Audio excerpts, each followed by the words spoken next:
Zugang den rechten Seiten sowie den La Außenbereich. cantante de más de 200 ans a perdu 2% de la Den population. rechten Teil an der Nordseite sowie den Außenbereich des linksliegenden Moving forward. Bonjour à tous. Je ne parle pas français très bien, donc je vais parler en anglais pour vous. Donc, je commence. So this is a study on peri-urbanism and the creative class that me and my professor Kevin Hannam, who's seated over there, have actually conducted in relation to a place called the Ouseburn Valley in Newcastle upon Tyne. Kevin's actually at Leeds Metropolitan University now, not at Sunderland, but I'm still at Sunderland. Okay, so that's the title. Okay, this is just a bit of geographical information on the Ouseburn Valley. It's actually obviously in Newcastle upon Tyne, which is a city in northeast England. Some of you might know the football team. We have quite a few French players at the moment. So our case study looks at the Ouseburn Valley in a slightly different way to the way that the previous people have actually talked about peri-urbanism. The previous speakers have talked about peri-urbanism as being a space almost represented as a non-place, as a space on the edge of cities, as being very suburban. Our view on the peri-urban is very much that it can also be viewed as a space within the inner city, especially within English post-industrial or British post-industrial cities. So we view the peri-urban as a space in a post-industrial western city, also as an inner urban area of creative production, such as the Ouseburn Valley, as we'll see, and also as a place of leisure and tourist consumption. This, in some ways, goes against ideas of the peri-urban that are quite kind of paradigmatic or dominant, of it being spaces on the edge of cities, often in what's still maybe known as the developing world, or cities becoming global cities. So we view it a little bit differently. Okay, so here we actually see the Ouseburn Valley, and we can see that it's a very inner location, and we can see it's full of greenery, and it's also full of industrial architecture as well. The theory that we basically looked at in terms of our study was based partly on ideas from Richard Florida, who wrote about the creative class. I don't know if you're familiar with his work, but he basically talked about young bohemian professionals being attracted to certain urban environments that would then allow for urban growth and for essentially the creation of intellectual property right and urban growth through creative working. Richard Florida says that the creative class actually value bohemia or inner urban areas much more than what the previous speakers looked at in terms of the peri-urban, which is suburban areas.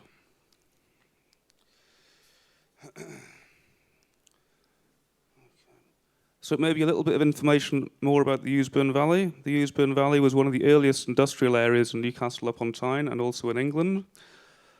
It was central to the region's industrial growth. It used to have lead manufacturing there. There used to be lots of coal that was taken into the valley, up the Tyne River, out to London and out to Europe.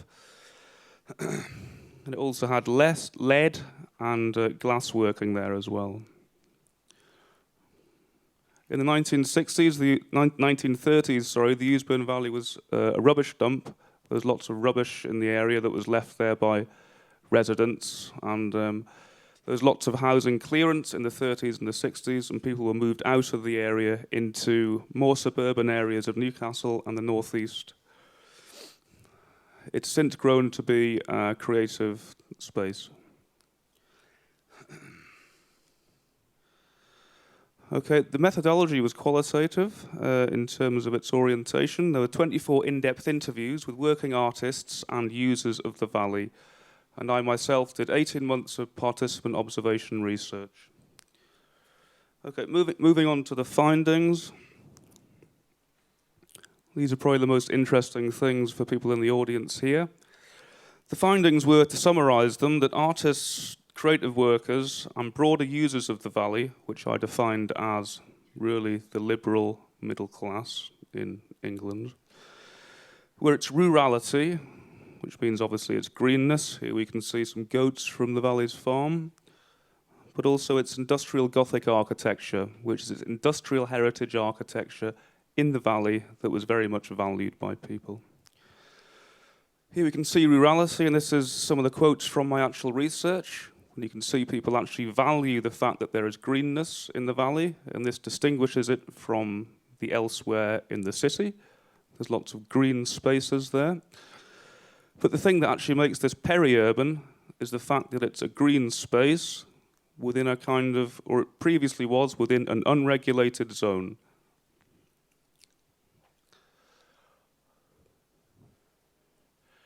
The green space is actually combined with the industrial Gothic architecture of the valley to give it a peri-urban aesthetic, what I have called a peri-urban aesthetic. Here we can see some further quotes from interviews about why the working artists I have interviewed actually value the valley and its architecture. So, for example, Stephanie at the top says, "I like industrial architecture. It's exciting. I find a lot of it fascinating." So we see here that the industrial architecture has a kind of attractive capacity to artists. The bottom quote also is quite interesting. The fact that Giles, who was an artist and an arts worker in the city, says he likes its quirkiness, which means its strangeness, its oddness.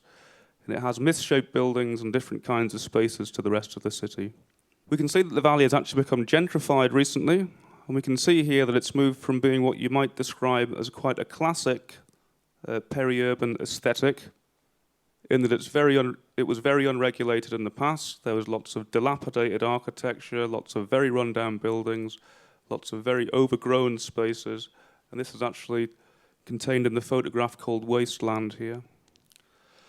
We can see over time that due to the fact that many artists have located in the valley, there's been a transmission of artistic capital into broader spheres of middle-class desire in terms of location, in terms of leisure use, and in terms of wanting to live in a place and experience a place. This has led to some of the artists who occupy the valley perceiving the valley to have changed in some ways, to have become more like other parts of the city and less distinctive. I was using some theory from, I'm sure you know, Pierre Bourdieu, the idea of distinction, and the idea that aesthetics can be used to actually represent a class identity. And I was using this idea to maybe look at the creative class as having a certain affinity with this peri-urban inner city aesthetic. So we can see that the valley is actually used as a point of distinction, or there is distinction formed against other parts of the city.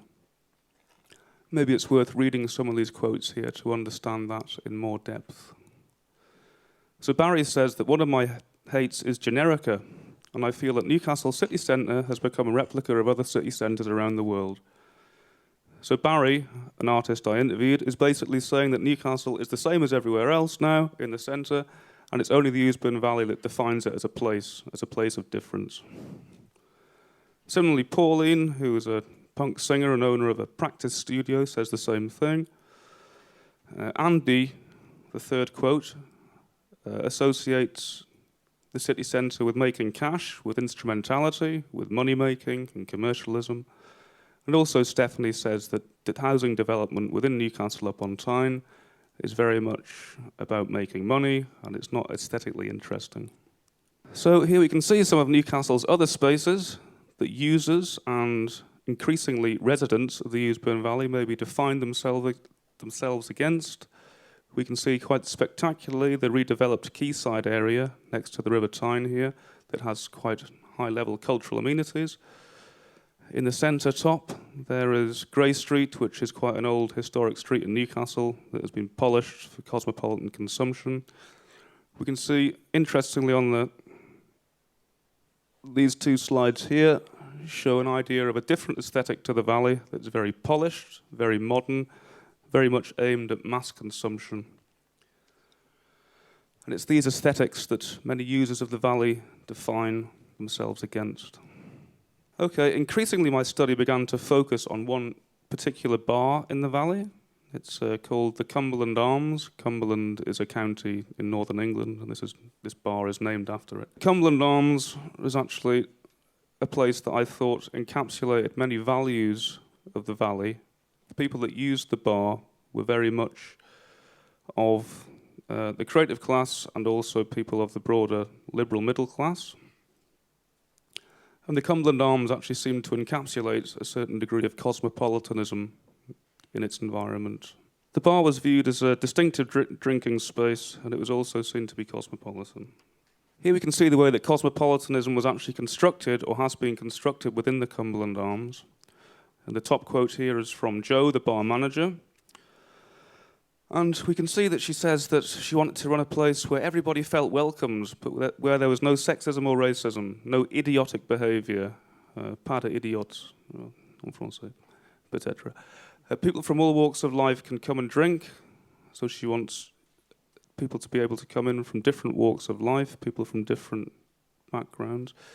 But we can see in a way that it's actually bounded cosmopolitanism. It's a cosmopolitanism that is for a generally quite broad liberal middle class, but is also exclusionary of other groups. These other groups would be seen to be a more working class population in the city, and also a more professional middle class in the city. So here we can see Bourdieu's ideas of distinction being useful again, to actually see how this nouvelle bourgeoisie define themselves against different class fragments. The Cumberland Arms also sees itself to actually embody a sense of place, the idea that cosmopolitanism, even though it's bounded, is actually tied to place. And this is found through the distinction that the Cumberland Arms has against other parts of the city, other bars in the city that are seen to be placeless. Finally, I was also interested in the travel mobilities of my interviewees, and this is possibly one of the most interesting things that was actually found in the research, even though I'm only mentioning it at the end. This is the idea that maybe people who I interviewed, working artists and members of the broader middle class, were interested actually in peri-urban areas, not necessarily suburban areas, but areas in between the suburbs and the countryside, or the suburbs and also the inner city, as my case study was, can actually be viewed as places of touristic or leisure desire. There's only two quotes I've included here, but this is, I think, an interesting direction for future research. The places such as the peri-urban can actually be viewed as places of visitation. This can be due to the fact that they're actually seen to be places that have been ignored in terms of traditional tourism discourse or representation, but also in terms of people wanting to actually experience everyday and different environments within cities. So we can maybe view the peri-urban as uncharted territory, or territory that tourists and leisure users might actually want to experience themselves. We can see from the quotes that there's two people in particular who actually wanted to experience the peri-urban. Christian, the top quote, was saying how he quite likes suburbs and that kind of thing, where it's not quite one thing or the other, so it's not quite the suburbs, not quite the countryside. And he just likes wandering around and getting lost. So this tells us that the peri-urban might be, again, a new form of experience for tourists. We also see from Giles, the second quote, that he quite likes natural environments, but he also likes very rough kind of urban environments that are slightly underdeveloped and maybe can be explored or have a sort of excitement to them.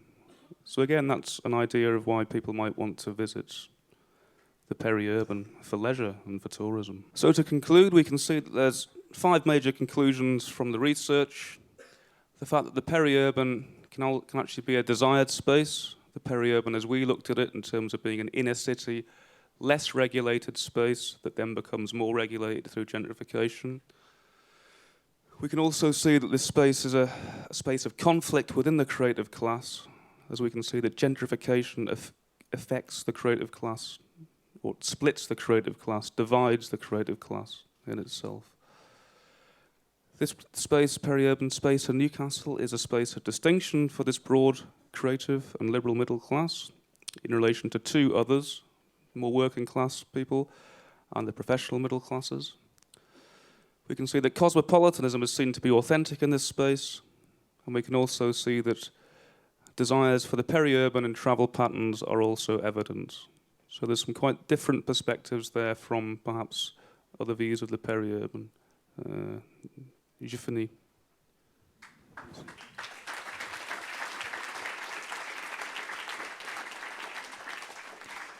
Merci beaucoup. Juste peut-être une question.